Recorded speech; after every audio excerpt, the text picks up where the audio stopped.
Hello students, आज की video में हम जेके बोर्ड क्लास 10th सेशन नवंबर 2025 के लिए उर्दू के मोस्ट इम्पॉर्टेंट क्वेश्चंस को डिस्कस करेंगे। साथ ही इस वीडियो में हम ये बात करेंगे कि कैसे आप उर्दू में 100% मार्क्स ले सकते हैं। तो चलिए स्टार्ट करते हैं। सबसे पहले आपको बता दूं कि उर्दू के पेपर में आपको जो पहला सवाल पूछा जाएगा वो एक गैर दरसी इक्तिबास होगा, यानी वो इक्तिबास, वो पैसेज जो आपकी बुक से नहीं होगी। सबसे पहले आप उस इक्तिबास को अच्छे से रीड करेंगे। उस इक्तिबास के आखिर पर 5 फिलअप्स होंगी और उन फिलअप्स के आंसर उसी इक्तिबास में से निकल जाएंगे, लेकिन आपने अच्छे से इक्तिबास को रीड करना है। ठीक है, ये 5 मार्क्स आप आसानी के साथ हासिल कर सकते हैं। दूसरे नंबर पर एक शेरी इबारत पूछी जाएगी। ये जो शेरी बंद होगा ये नज़मों से लिया जाएगा या फिर नात, मरसिया, कसीदा, कत्ता या जो आपके सिलेबस में रुबाया शामिल हैं वहाँ से लिया जा सकता है। 3 सीरीज़ के पेपर होते हैं, ए, बी और सी। तीनों सीरीज़ में ये शेरी बंद अलग रहेगा। ठीक है, अगर एक सीरीज़ में कसीदे से पूछा गया है तो दूसरी सीरीज़ में कत्ता से पूछा जा सकता है। क्लियर? इसके लिए आपने इन सभी को अच्छे से रीड करना है। एग्ज़ाम में आपको इनकी तशरीह नहीं पूछी जाती, लेकिन आपने ऐसे ही इनका जो मतन है, यानी जो बुक है आपकी, जो जो नज़में, नात, मरसिया, कसीदा वगैरह, इन सभी को आपने अच्छे से रीड करना है। इस क्वेश्चन में आपको 5 MCQs दिए जाएंगे और उनके आंसर उसी शेरी बंद से निकल जाएंगे।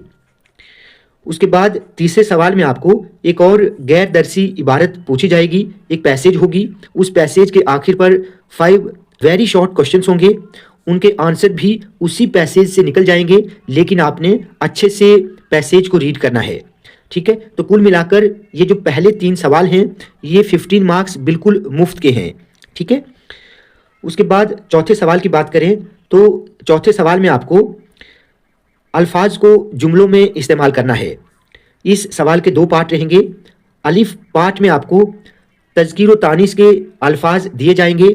आपने उन अल्फाज को इस तरह जुमलों में इस्तेमाल करना है कि उनका तज़कीर या तानीस होना वाज़े हो जाए।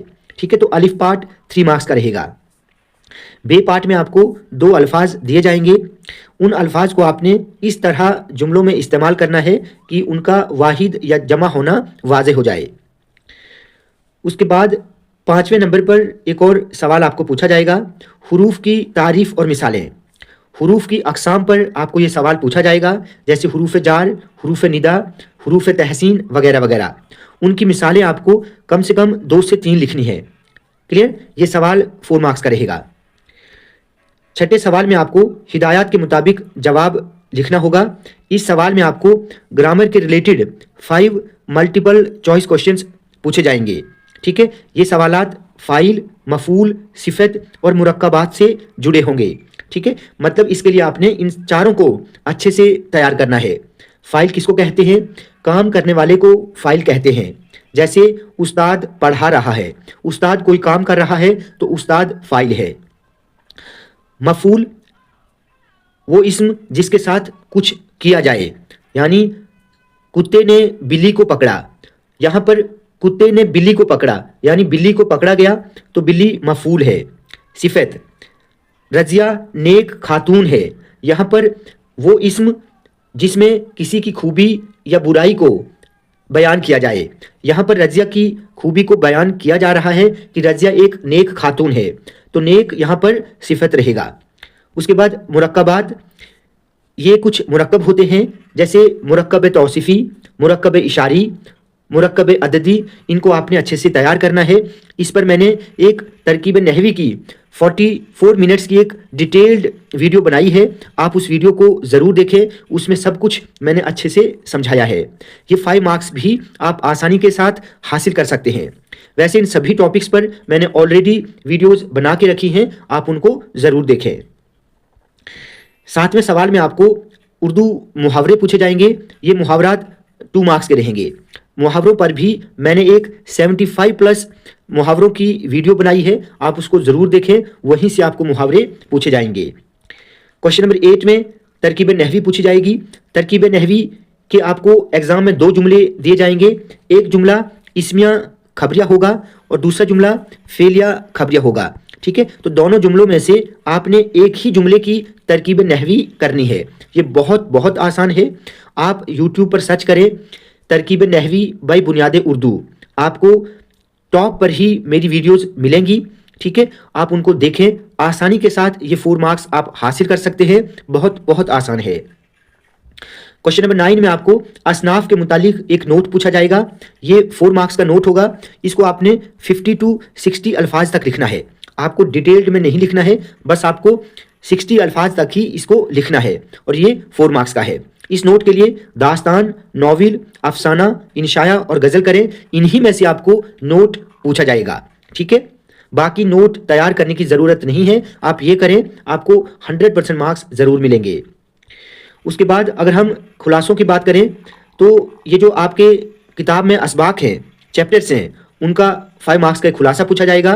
दास्तान सहर चौथे दरवेश की और मिजाजदार लुट गई, इबरत, आसमान, फूल और लहू, आप इनके खुलासे अच्छे से तैयार करें। इन्हीं में से एक खुलासा एग्ज़ाम में पूछा जाएगा।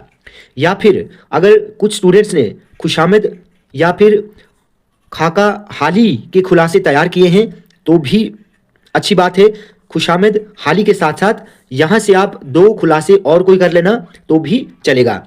ठीक है, उसके बाद अगर हम 11वें सवाल की बात करें तो यहाँ पर आपको अशार की तशरीह पूछी जाएगी।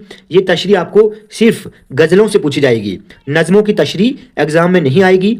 अशार की तशरीह आपको 6 मार्क्स की पूछी जाएगी। एग्ज़ाम में आपको 6 ऑप्शन मिलेंगे, 6 अशार मिलेंगे। 6 में से आपने 3 की तशरीह करनी है। तो इस तशरीह के लिए आपने मीर की गज़लें, आतिश की गज़ल, गालिब की गज़लें, शाद की गज़ल और शबीब रिजवी की जो गज़लें हैं, इन गज़लों को आप अच्छे से तैयार करें। इन्हीं में से आपको अशार ज़रूर एग्ज़ाम में पूछे जाएंगे। क्लियर, ये भी बहुत इंपॉर्टेंट हैं। उसके बाद 12वें सवाल में आपको जो नसरी असबाक हैं, यानी जो चैप्टर्स हैं, उनके सवालात पूछे जाएंगे। ये सवाल 4 मार्क्स के रहेंगे। क्लियर, तो मतलब आपको 2 ही सवालों के जवाब लिखने हैं। 4 में से 4 ऑप्शन होंगे, 4 में से आपने 2 के जवाब लिखने हैं। तो ये जो नसरी असबाक है, जैसे सहर चौथे दरवेश की, खुशामद, हाली, ठीक है, इबरत, आसमान, फूल और लहू, यहाँ से ये सवालात पूछे जाएंगे। उसके बाद हालात ज़िंदगी पर आपको एक नोट लिखना है। ये सवाल 5 मार्क्स का रहेगा। इसमें आपको 60 to 70 अल्फाज तक ये नोट लिखना है। बहुत आसान रहेगा। इन सभी पर मैंने वीडियोस अपलोड की हैं। जितनी हालात ज़िंदगी, जितनी इनकी हालात ज़िंदगी मैंने लिखी है, अपलोड की है, आपको उतना ही एग्ज़ाम में लिखना है। ठीक है, मीर अमन, प्रेमचंद, सर सैयद, मौलवी अब्दुल हक, मिर्ज़ा गालिब और मीर तकी मीर, ये इंपॉर्टेंट हालत ज़िंदगियाँ हैं। इनको आपने अच्छे से तैयार करना है। ये बहुत बहुत इंपॉर्टेंट है। आपको एक एडवाइस करता हूँ कि आप इन्हीं को तैयार करें। वो इसलिए कि जो स्टूडेंट्स 11th में उर्दू रखेंगे उनके लिए भी ये 11th में काम आएंगी। तो आप इनको अच्छे से तैयार करें। इन्हीं में से एक हालत ज़िंदगी आपको पूछी जाएगी। उसके बाद क्वेश्चन नंबर 14 में आपको या तो दरखास्त पूछी जाएगी या फिर खत। ठीक है, दोनों होंगे। दोनों में से आपने या तो दरखास्त लिखनी है या खत। ये सवाल 6 मार्क्स का है। तो अगर आप एप्लीकेशंस करेंगे तो उसके लिए आपने पिकनिक यानी एक्सकर्शन जाने की दरखास्त तैयार करनी है, फीस मुआफ़ी की दरखास्त तैयार करनी है, जुर्माना मुआफ़ी की दरखास्त तैयार करनी है, डिस्चार्ज सर्टिफिकेट यानी स्कूल लिविंग सर्टिफिकेट की दरखास्त भी आपको अच्छे से तैयार करनी है। या तो आप ये एप्लीकेशंस अच्छे से तैयार करेंगे या फिर ये जो खतूत है इनको आप अच्छे से पढ़ेंगे। ठीक है, जैसे अपने छोटे भाई के नाम पढ़ाई में दिलचस्पी लेने के लिए खत लिखें, अपने छोटे भाई के नाम पढ़ाई के साथ साथ खेल कूद में हिस्सा लेने के लिए खत लिखें, या 10वीं जमात के इम्तिहान की कामयाबी पर दोस्त के नाम खत लिखें, या आपके भाई या बहन की शादी पर दोस्त के नाम दावत का खत लिखिए।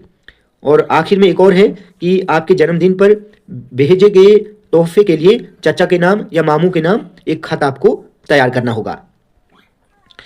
उसके बाद क्वेश्चन नंबर 15 में आपको एक मजमून लिखना होगा। 4 ऑप्शंस होंगे। 4 में से आपने एक मजमून को अच्छे से लिखना है। ठीक है, इसको आपने 150 to 200 अल्फाज के बीच में लिखना है। तो साइंस के फ़ायदे और नुकसान, ठीक है, साइंस के फ़ायदे और नुकसानात बहुत इंपॉर्टेंट है। जंगलात के फ़ायदे, इल्म के फ़ायदे, खेलों की अहमियत, इंटरनेट या मोबाइल फ़ोन के फ़ायदे और नुकसानात। इंटरनेट के नुकसानात और मोबाइल फ़ोन के नुकसानात आपको अच्छे से तैयार करने हैं।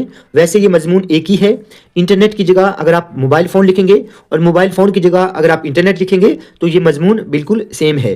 ठीक है, मेरी ज़िंदगी का मकसद, वक्त की अहमियत, इत्तेफाक में ताकत है और मेरा पसंदीदा उस्ताद। ये कुछ इंपॉर्टेंट मज़ामीन हैं जो आपको अच्छे से तैयार करने हैं।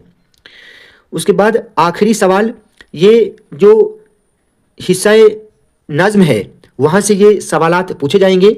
यानी आपके सिलेबस में जो नज़में शामिल हैं, साथ ही नात, मरसिया, कसीदा, कत्ता, रुबाई वगैरह, यहाँ से ये सवालात पूछे जाएंगे।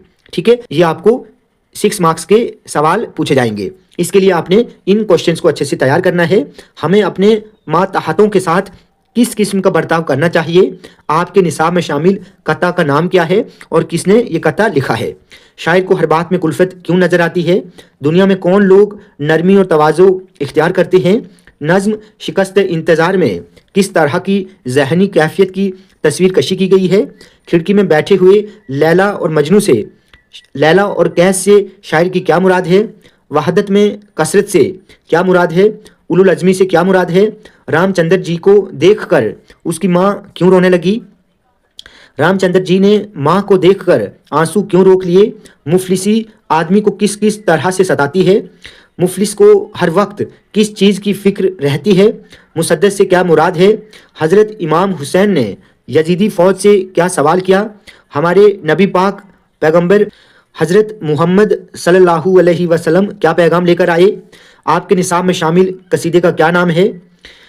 इस कसीदे को शायर ने शहर आशूब क्यों करार दिया है, आपके निसाब में शामिल मरसिया किसकी तख्लीक है और मरसिया का नाम क्या है, आपके निसाब में शामिल नात का नाम क्या है और किसकी तख्लीक है। ठीक है, नात किसे कहते हैं ये भी आपको पता होना चाहिए। तो ये कुछ इंपॉर्टेंट सवाल थे जो आपको उर्दू के पेपर के लिए अच्छे से तैयार करने हैं। स्टूडेंट्स, आज की वीडियो आपको अच्छी लगी हो तो आप प्लीज़ इस वीडियो को ज़्यादा से ज़्यादा लाइक और शेयर करें और चैनल को सब्सक्राइब करना ना भूलें।